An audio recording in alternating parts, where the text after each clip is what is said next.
Hey everyone, me Kevin here. When will you get your stimulus check? When will you get your PPP money? When can you apply for rental assistance? How do you apply for rental assistance? How do you apply for the EIDL? We are going to go through all of this information and more regarding unemployment, stimulus checks, you name it, regarding this package. This is a list of all of the most frequently asked questions for all of these different programs. Let's jump over. I made a beautiful flowchart for this, so let's get right into it and get started. Here we go. Just remember to get yourself 4 free stocks with Webull when you deposit $100 via the link down below, worth at least $21. So it's a free $21 if you sign up for Webull via the link down below. Let's get started. We know that the stimulus checks are $600 per person and $600 per dependent. $2,000 stimulus checks have not passed. They might. We'll talk about that in a second. Direct deposits are likely by January 4th, 2021. It's possible that these will get processed on the 4th, but actually end up depositing on Wednesday the 6th if we look at what happened with the stimulus checks the first time. This is per the Treasury Department. Debit cards and checks, these will likely go out by January 22nd. This was supposed to be January 15th, but we lost a week because the bill was not signed for a week. So I am personally extending what was previously said from the 15th to the 22nd. The IRS does expect to mail these at a rate of 10 million per week, so it's entirely possible that you could be in an earlier batch and get your check before the 22nd. But I would not get nervous until January 23rd came along. And if I had not gotten my check by that point, then I would be more concerned. If you end up not getting your stimulus check, ultimately you can claim your stimulus check on your 2020 tax return, which would mean you'd likely get it as part of your tax refund when you file by the deadline of April 15th. You could also file your taxes earlier, February or March, and try to get your return earlier. Now, regarding the talk about the $2,000 stimulus checks, yes, Donald Trump is demanding Congress vote on $2,000 stimulus checks. Yes, the House of Representatives will likely pass a $2,000 stimulus check, so there's going to be a lot of clickbait about that. Be careful. Until the Senate actually passes the $2,000 stimulus checks, we're not seeing $2,000 stimulus checks, and they might even pass something with an amendment that's not acceptable to the House. The point is, this is still being debated. This will not delay the $600 checks from going out. If it's passed, though, and you already got your $600, you would expect to get an extra $1,400, not an extra $2,000. That's because the $2,000 is a standalone amendment to the prior bill. Will there be a third check? Biden said yes. However, this is obviously contingent upon what Congress actually does. Biden said yes, there will be a $1,200 stimulus check. Now, those odds might go down if we end up getting the $2,000 stimulus check amendment, which would mean we would get the extra $1,400. How does the IRS get your direct deposit information? They would get this through the IRS Direct Deposit Get My Payment portal. You can Google that. It might be open or closed depending on when or what's going on with the IRS. I know they're making a lot of changes to their website at this moment. Usually they will get your tax return or your direct deposit information from your tax return, though. There is a section where you can fill in your direct deposit information. Sometimes your tax preparer will actually put their own bank account information on there, which means the stimulus check will go to them, like that might be H&R Block or whatever, and then they'll distribute it to you after it comes through. So that could delay when you get your direct deposit. You cannot change your direct deposit information once the IRS has it. If you have closed your bank account, your deposit will get rejected and you will get the deposit or the check mailed to you. If you've since moved, it's really important that you do this right now. Go to USPS.gov and fill out a change of address form. There's a change my address form on the USPS, so that way they will redirect information to you. Make sure to stay away from anything that is not an official IRS.gov website. Do not answer phone calls that tell you they can get you your stimulus check faster. It's a scam. Do not respond to text messages that say they can get you your stimulus check faster. It's a scam. What if you changed your bank? Well, again, your deposit will get rejected and you will get it mailed to you. What if you don't recognize your account number? It's, again, possible that this could be your tax preparer's account number. Remember to file that change of address with the USPS if you are in doubt. There will be no garnishments. This means bank debts, state debts, local debts, and child support will not be garnished. This means the person who is owed child support does not get money from the person who is a recipient of the stimulus check, who would ordinarily have to pay the child support. So for some people, that's good news. For some people, that's bad news. Payback. If you received an overpayment of stimulus money and it is issued to your name, the IRS says you get to keep it. However, if you receive a dead person's stimulus money, technically that is not your money and you might have to return that because you wouldn't be entitled to deposit that. So keep that money safe if that happens to you. Obviously, I'm highly sorry for your loss, but if that happens to you, be careful, the IRS might try to take that back. Dependents. No dependents get a stimulus check. No college dependents get a stimulus check. No one over the age of 17 or even the age of 17 in 2020 will get a stimulus check. If you get a stimulus check for somebody who's technically 17 and they happen to get a stimulus check, remember what we said earlier here. If you get an overpayment and it's issued to you, you get to keep it. There is no cap on the amount of dependents. If you are on SSI, SSDI, VA retirement benefits, or railroad retirement benefits, yes, you qualify, just like last time. Income eligibility is on screen now. You can pause this. This section right here is the max that you can make to get the full $600 check. And these figures over here is where you will no longer receive a stimulus check. This goes based on your adjusted gross income on your most recent tax return filing, which you can find by looking at your IRS 1040. It's line 8B, 8 Bravo. That is usually the first form in your tax return after you get past all of the cover letters that your CPA tends to add. If you did not receive a check yet for the first stimulus check, or you don't end up getting one this time around, you can claim it on your 2020 tax return as an additional tax credit if you owe taxes or a tax refund. Either way, it's a tax credit, but you would get it as a refund then. For every $100 of income you make more, you lose 5% above these figures here. So you could do the math if you're sort of in between that threshold. These checks are not taxed. What if you don't have a social security number yet for a new birth or a child, or you haven't claimed a new child yet? You will get this money when you file your 2020 taxes. Otherwise, it should be automatic unless you claimed a child in 2019, but you didn't include their social or there was a mistake on the social. Then obviously, again, claim them in 2020. If you had a child on your tax return, but you didn't get a check the last time, I want to be very clear about this. Claim them on your 2020 tax return. Military, only one spouse needs a social security number and the entire family will qualify for a stimulus check. Adopted children do qualify as dependents with an ATIN number. If your income fell in 2020 and now you qualify, but you didn't qualify in 2019 or with your 2018 taxes, you should have filed your 2019 by now. You will claim this on your 2020 tax return. No child or college student or adult dependent over 17 or even the age of 17 technically qualifies. Can you file as an independent in that case and get your check in 2020 on your tax return? Yes, but be careful. The person who claims you would be losing benefits by claiming you if you file your own taxes as an independent. So you kind of have to work out the pros and cons of that to see, is it worth filing for that $600 stimulus check? Make sure the benefits that you're losing are obviously less than $600. Unemployment FAQ. The boost is $300 per week, not $600 per week. The boost is an extra $100 per week. If you lost your self-employment job and your W-2 job and you qualify for less state pay than you should get because the calculation they're using at your state doesn't consider your self-employment income. No retroactive pay. This has been said many times by Nancy Pelosi that there would be retroactive pay. There is not going to be retroactive pay.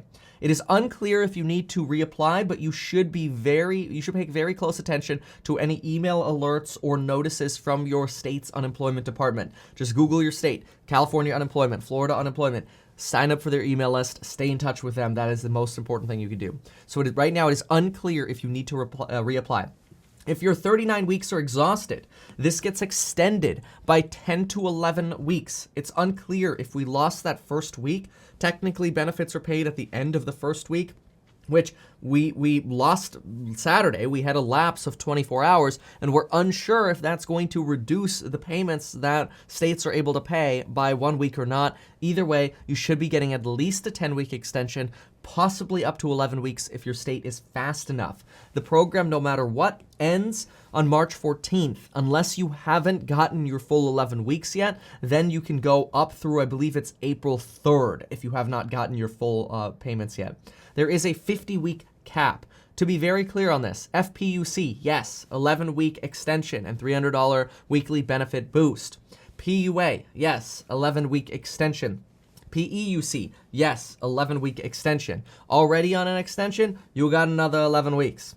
Okay, on the EIDL, you are eligible for the EIDL grant if you have not already received it, and you are a sole proprietor, S Corp, LLC, independent contractor, 1099 individual.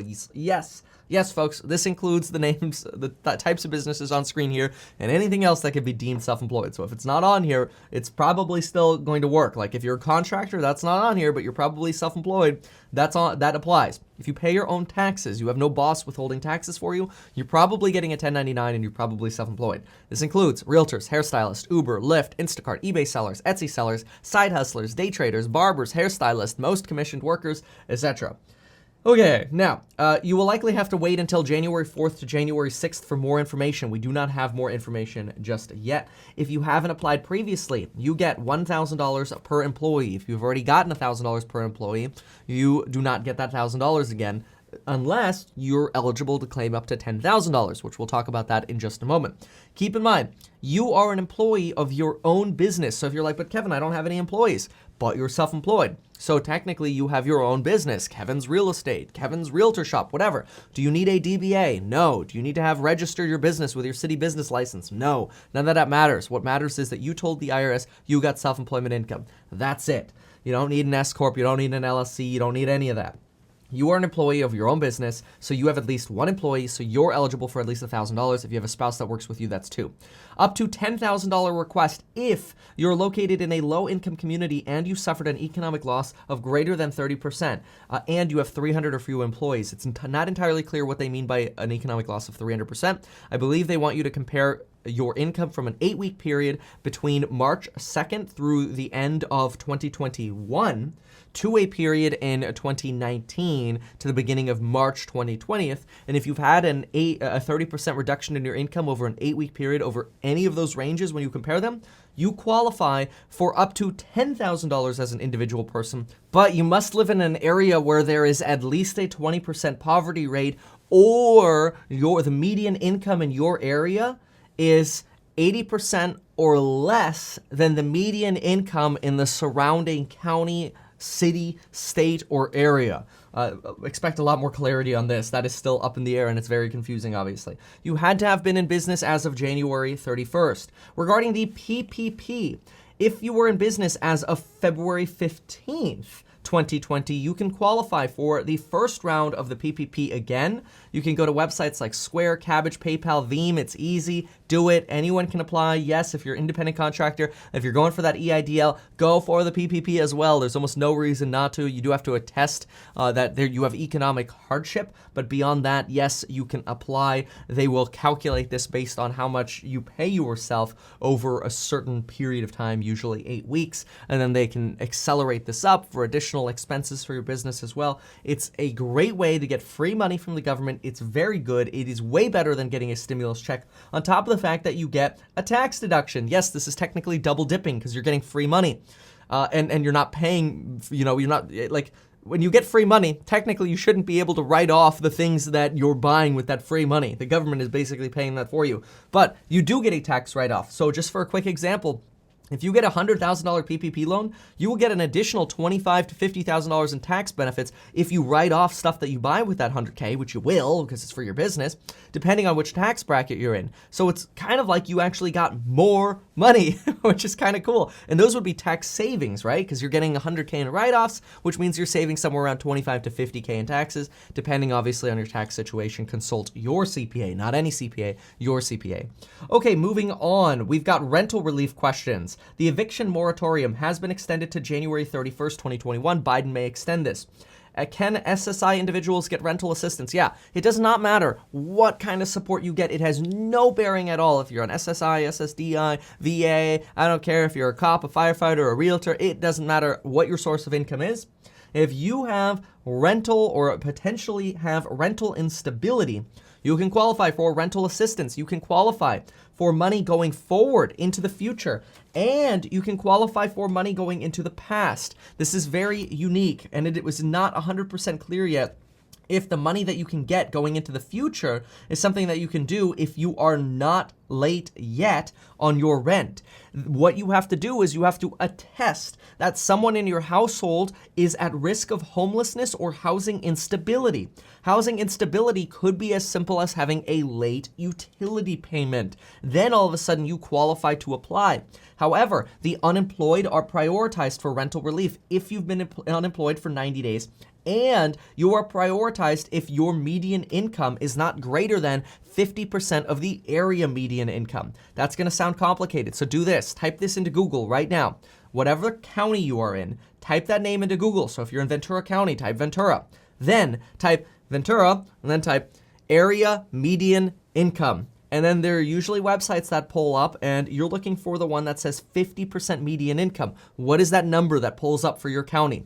If you have less income than that number, you get prioritized. And the more your income is above that, the lower in the priority list you are. They are really trying to basically sort people by income needs first with the rental relief. So, how do you apply? Where do you apply? How do you do it? Well, we do not have the answers for this yet. So we're going to have to wait likely until January 4th to January 6th to get these answers. But this is what we're guessing. It's going to be through your county or your state or your city. So you could start Googling things like this to sign up for alerts. Google HUD, your state name. Google HUD, your county name. Google Section 8, your county name. Google Section 8, your city name. Sign up for the alerts. Again, you have to prove that you have housing instability or attest to it at least, which I'm sure when they want you to attest, they're going to want to see some form of late utility bill, like, oh my gosh, my water bill was late. Oh no, I got a late fee. Boom! That's housing instability, okay? Now, the program, this is not your money, but the program says that 90% of money in the program must go to rent and utilities, and 10% goes to the administration of the program. You don't get 100%. You get 90% of what's available out of this $25 billion pot, up to obviously what you qualify for. If the money is going to late rent or late utility payments, the money actually gets sent directly to the landlord or the utility first. Landlords or tenants can apply, but if landlords apply, the tenant has to sign allowing the landlord to apply on their behalf, even though the money's going to go to the landlord first anyway. And again, we're not yet sure exactly where to apply, how to apply, or when to apply. But when we start getting alerts, and that's why you want to sign up for those kinds of alerts, because we're thinking it's probably going to go through one of these sources. We'll see. Or subscribe to this channel. Once I know more, I will post. We want to make sure that you are first in line for this rental relief because it's going to go fast. Military pay raises. Yes, there was a 3% military pay raise, but that's not part of the stimulus bill. It's part of the omnibus funding bill, and so is the foreign spending. That's all part of the other bill. Mortgage forbearance. There were no changes here. Fannie Mae and Freddie Mac conventional loans, they have banned foreclosures through January 31st. Mortgage forbearance on single-family homes is still possible until 120 days after the pandemic and national emergency ends. You can go to metkevin.com/forbearance to get my how-to video on getting forbearance. I recommend you get mortgage forbearance. It's a great way to get a significantly larger stimulus check, especially if you can take the money that you owe and verify this first, add it to the end of your loan, and potentially not pay that back for the next 5 to 10 years. Yes, that does delay your ability to get a refinance or to get a new loan if you're taking forbearance. You will have to make your payments generally for at least 3 months before you can get a new loan. Obviously, if you refinance or sell your property, you will owe that money right away because that is debt that is added to the back of your loan.